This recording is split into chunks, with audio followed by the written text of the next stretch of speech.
Hello friends, मैं शंकर स्वागत करता हूं आपके अपने यूट्यूब चैनल शंकर एजुकेशन अड्डा में।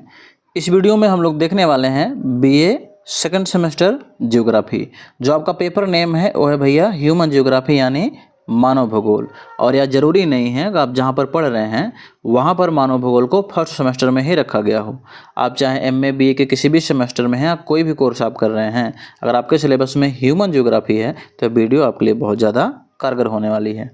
दीर्घोत्तरीय प्रश्न देखेंगे इसमें कि थारू जनजाति के निवास क्षेत्र, उनकी अर्थव्यवस्था अर्थव्यवस्था और उनके सामाजिक कार्यों का या उनके सामाजिक व्यवस्था का हमें क्या करना है, वर्णन करना है, उल्लेख करना है। तो चलते हैं, देरी न करते हुए आगे बढ़ते हैं। थारू शब्द की उत्पत्ति देख लेते हैं। भैया थारू शब्द का मतलब क्या होता है, तराऊ या नम शब्द वाले, ठीक है ना। क्या मतलब है, यानी थारू शब्द की जो उत्पत्ति हुई है वो उसका मतलब क्या होता है, किसे हुआ है, तराऊ या नम शब्द से, जिसका अर्थ क्या होता है, दलदली भूमि में रहना।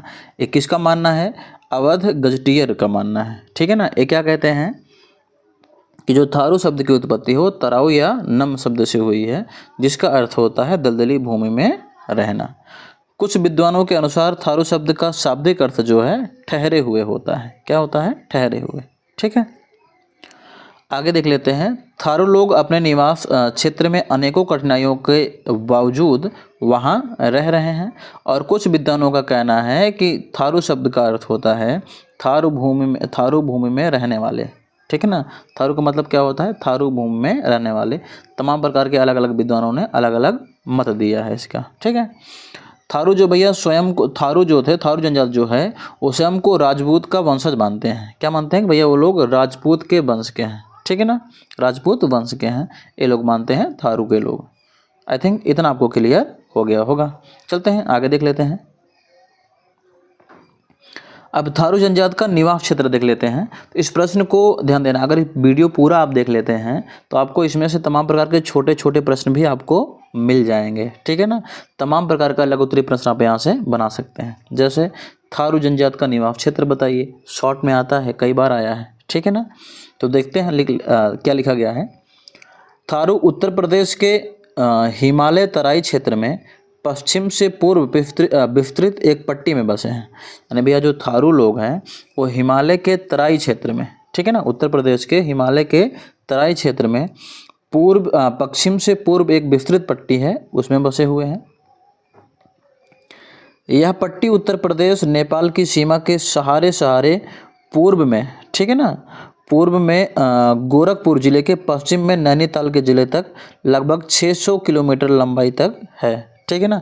यानी जो पट्टी है, जो जहाँ ये लोग निवास करते हैं कहाँ से, उत्तर प्रदेश नेपाल की सीमा के लगकर, ठीक है ना, पूर्व में जो है गोरखपुर जिले से और पश्चिम में नैनीताल जिले से लगभग 600 किलोमीटर, कितना, 600 किलोमीटर लंबाई और 25 किलोमीटर चौड़ाई में विस्तृत है। इतनी दूर तक फैली हुई है, ठीक है। प्रशासनिक रूप से उत्तर प्रदेश राज्य के नैनीताल, खेरी, लखीमपुर, गोंडा, बहराइच, बस्ती जिलों में थारू जनजाति का जो है प्रमुख निवास स्थान है। ये लोग यहाँ प्रमुख रूप से रहते हैं। आई थिंक इतना आपको क्लियर हो गया होगा। इनका भौगोलिक वातावरण कैसे है, यानी थारू जनजाति का भौगोलिक वातावरण, जहाँ रहते हैं वहाँ का भौगोलिक वातावरण कैसे है उसके बारे में जान लेते हैं। तो उत्तर प्रदेश का यह तराई क्षेत्र एक निम्न धरातली क्षेत्र है। यानी भैया जो जहाँ लोग रहते हैं उत्तर प्रदेश का तराई क्षेत्र है, जो कि एक निम्न धरातली क्षेत्र है, जो सघन वनस्पति एवं दलदली भाग है। यहाँ पर तमाम प्रकार की वनस्पतियाँ आपको काफ़ी सघन देखने को मिलती हैं और दलदली भाग भी है, ठीक है ना। तथा असमान वर्षा एवं असमान ढाल होने के कारण वर्षा काल में प्रायः बाढ़ग्रस्त हो जाता है। जहाँ ये लोग रहते हैं वो क्षेत्र जो है यहाँ पर असमान वर्षा होती है, और असमान ढाल के कारण क्या होता है भैया, वर्षा काल में यानी वर्षा ऋतु में यहाँ जो है बाढ़ आ जाती है। जहाँ ये लोग रहते हैं वो क्षेत्र क्या होता है आपका, बाढ़ग्रस्त हो जाता है, ठीक है ना। यहाँ पाई जाने वाली लंबी घासों और झाड़ियों में काफ़ी दिनों तक जो है पानी जमा रहता है। इसीलिए ठीक है ना, यह क्षेत्र स्वास्थ्य के दृष्टिकोण से उत्तम नहीं माना जाता। भैया यहाँ पर जो लंबी लंबी घासें होती हैं, जो झाड़ियाँ होती हैं, यहाँ पर जो है काफ़ी दिनों तक पानी जो है, जो बरसात का पानी होता है वो जमा रहता है। इस वजह से अगर स्वास्थ्य के दृष्टिकोण से देखा जाए, स्वास्थ्य को मद्देनज़र रखते हुए देखा जाए, तो भैया यह स्थान रहने के योग्य नहीं होता है। ठीक है ना, उत्तम नहीं माना जाता है। ठीक है। वायुमंडल में आर्द्रता, ग्रीष्मकाल में जो है उच्च तापमान तथा मच्छरों का अत्यधिक प्रकोप मानवीय कष्टों को जन्म देते हैं। यानी वायुमंडल में आर्द्रता जो है काफ़ी देखने को मिलती है, और गर्मी के मौसम में यहाँ का तापमान बहुत ज़्यादा बढ़ जाता है और मच्छरों की संख्या बहुत ज़्यादा है, जो कि मानव को रहने के लिए बहुत ज़्यादा कष्टदायी साबित होते हैं। ठीक है ना, आई थिंक इतना आपको क्लियर हो गया होगा। चलते हैं अपने अगले पॉइंट पे। अगला पॉइंट है भैया अर्थव्यवस्था, यानी थारू जनजाति की जो अर्थव्यवस्था है वो कैसी है, क्या क्या ये लोग व्यवसाय वगैरह करते हैं उसके बारे में। ठीक है ना, तो लिखा गया है थारू का प्रमुख व्यवसाय जो है वो कृषि है। यानी थारू जनजाति का जो प्रमुख व्यवसाय है वो क्या है, कृषि है। थारू अपने खेतों में प्रधानतः चावल की खेती करते हैं, यानी सबसे अधिक मात्रा में लोग क्या करते हैं, चावल की खेती करते हैं। ठीक है। चावल के खेत के जिन भागों में जल एकत्रित हो जाता है वहाँ मछलियाँ भी पाली जाती हैं। पोखरों और तालाबों में भी मछलियाँ पकड़ने का कार्य किया जाता है। ये लोग चावल की खेती करते हैं, और जहाँ चावल की खेती रहती है, जहाँ लगभग ये रहता है कि हमेशा पानी वहाँ रहेगा, वहाँ ये लोग क्या करते हैं, मछलियाँ भी पाल लेते हैं, और पोखरों और तालाबों में भी मछलियों को पकड़ने का कार्य लोग करते हैं। ठीक है। नदियों का मार्ग बदलकर थारू सामूहिक रूप से मछलियाँ पकड़ते हैं। यानी भैया नदियाँ जो होती हैं उनका रास्ता बदलकर ये लोग क्या करते हैं, मछलियाँ पकड़ने का काम करते हैं। मछलियों को सुखाकर सुरक्षित रखा जाता है। जंगलों से शहद इकट्ठा करना, जंगली जानवर को मारकर उसकी खाल उतारना, ठीक है ना, टोकरियाँ एवं चटाइयाँ तैयार करना, इनके अन्य प्रमुख व्यवसाय हैं। ये लोग क्या करते हैं, मछलियों को पकड़ना, ठीक है ना, उसके बाद जंगलों से शहद इकट्ठा करना, जंगली जानवरों को मारकर उनकी खाल को उतारना, उनकी खाल को इकट्ठा करना, टोकरियाँ बनाना, चटाइयाँ बनाना, ये सब क्या है, इनके प्रमुख व्यवसाय हैं। ठीक है ना, थारू जनजाति के लोगों के। कुछ स्थानों पर धनी गाय भैंस कुछ स्थानों पर जो है धनी गाय तथा भैंस प्रमुखता से पाली जाती है। यानी कुछ स्थान पे देखने को मिलता है कि भैया गाय और भैंस भी आपको देखने को मिल जाती है, वहाँ पर ये चीज़ें पाली जाती हैं। ठीक है ना, ये जानवर पाले जाते हैं। अधिवास इनका कैसे होता है, घर कैसे होता है इनका, उसके बारे में बात कर लेते हैं। ठीक है ना, थारुओं के गांव, ठीक है ना, थारुओं के गांव प्रायः पीने योग्य जल की उपलब्धता तथा कृषि भूमि की उपलब्धता वाले भागों में मिलते हैं। मतलब थारू लोगों का गांव वहाँ होता है जहाँ पीने योग्य पानी मिल जाता है और कृषि करने योग्य भूभाग मिल जाता है, भूमि मिल जाती है। ठीक है ना, मकानों की दीवारें, ठीक है ना, और बांस के लट्ठों तथा घास पत्तियों से निर्मित की जाती है। इनके घर जो होते हैं, मकानों की जो दीवारें होती हैं वो भैया बांस के लट्ठों से, घास तथा पत्तियों से बनाई जाती है। ठीक है। आगे लिखा गया है कि दीवारों को शीतकाल में मिट्टी से पोत दिया जाता है। ठीक है ना, यानी भैया जो दीवारें होती हैं वो शीतकाल में, ठंडी के समय में उसको मिट्टी से क्या करते हैं, पोत देते हैं, मिट्टी की पुताई करते हैं, मिट्टी का लेप लगाया जाता है उस पर। ठीक है ना, मकान की पुती दीवारों पर घोड़े एवं हाथियों के चित्र महिलाओं के द्वारा बनाए जाते हैं, और जो मकान की दीवारें होती हैं उस पर घोड़े और हाथियों के चित्र भी महिलाओं के द्वारा बनाए जाते हैं। जानवरों के लिए अलग सी झोपड़ियाँ होती हैं। भैया जो जानवर, पालतू जानवर होते हैं उनके लिए अलग झोपड़ियाँ देखने को मिलती हैं। मकानों में गोबर का प्रयोग किसी भी रूप में नहीं किया जाता है। मकान के बाहर एक छोटा सा स्वच्छ मंदिर भी आपको देखने को मिल जाता है। आई होप इतना आपको क्लियर हो गया होगा। चलते हैं, आगे बढ़ते हैं।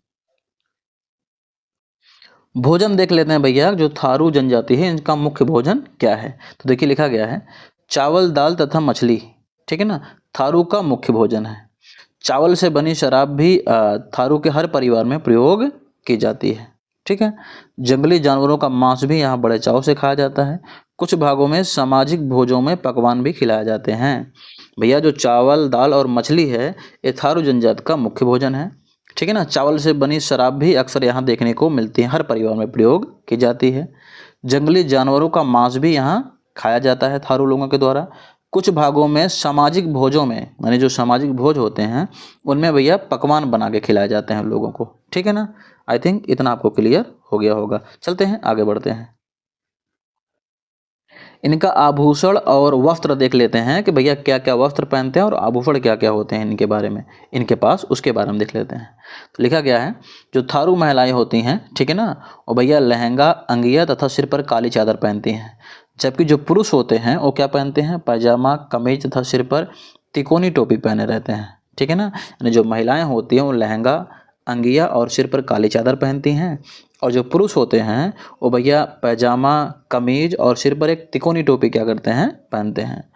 पुरुष के कपड़े प्रायः क्या होते हैं, गंदे होते हैं, जबकि महिलाएं अक्सर रंगीन तथा आकर्षक कपड़े पहने होती हैं। ठीक है ना, आई थिंक इतना आपको क्लियर हो गया होगा। चलते हैं आगे बढ़ते हैं। आगे क्या लिखा गया है,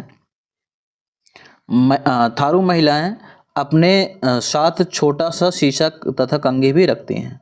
ध्यान दो भैया, जो थारू महिलाएं हैं वो अपने साथ क्या करती हैं, शीशा और कंघी भी लेकर चलती हैं, रखती हैं, तथा शरीर के विभिन्न हिस्सों पर गुदना गुदवाने का भी शौक लोग रखती हैं। ठीक है ना, थारू स्त्रियां आभूषण पहनने की शौकीन होती हैं। गले में विभिन्न प्रकार की मालाएं, हाथों में चूड़ियां, पैरों में मोटे मोटे कड़े जो हैं यहाँ की महिलाओं के द्वारा पहने जाते हैं। आई थिंक इतना आपको क्लियर हो गया होगा। चलते हैं अगला पॉइंट देख लेते हैं। अब इनकी देखते हैं भैया सामाजिक व्यवस्था क्या होती है। ठीक है ना, ये लोग समाज में कैसे रहते हैं उसके बारे में।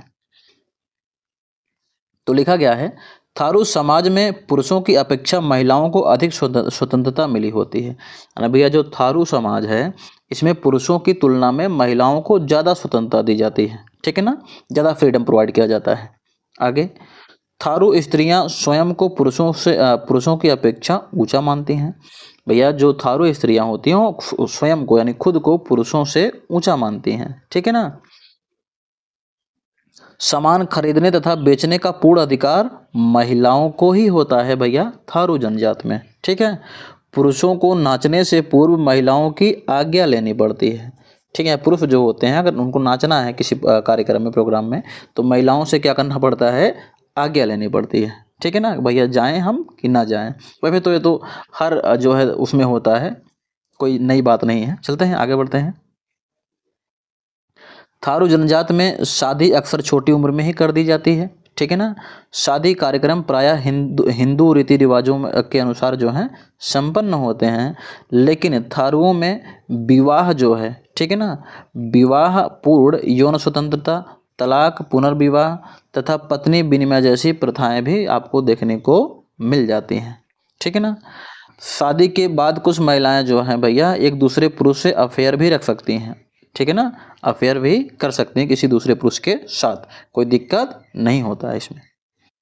आगे, ऐसी स्थिति में गांव की पंचायत पुरुष एवं संबंधित महिला पर जुर्माना कर देती है तथा उनके जो है अफेयर को यानी यौन संबंधों को क्या करते हैं, मान्यता भी प्रदान कर देती है कि भैया आप दोनों जाओ साथ में रहो। ठीक है ना, गांव का मुखिया जो होता है, गांव का जो मुखिया होता है थारू लोगों के झगड़े निपटाने में महत्वपूर्ण भूमिका निभाता है। आई थिंक इतना आपको क्लियर हो गया होगा। अगला पॉइंट देख लेते हैं भैया क्या है। थारू लोग जो है ईमानदार व शांत प्रकृति के होते हैं। जो थारू लोग होते हैं काफ़ी ज़्यादा ईमानदार और शांत प्रकृति के होते हैं।